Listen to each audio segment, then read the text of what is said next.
Hello, in this video I'm gonna show you how you can connect your True Wireless Sound G02 earbuds with any iPhone or iPad.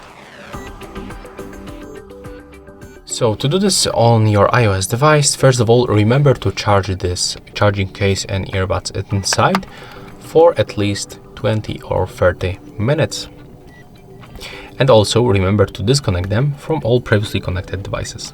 Next, just simply take them out of this charging case and just take them off.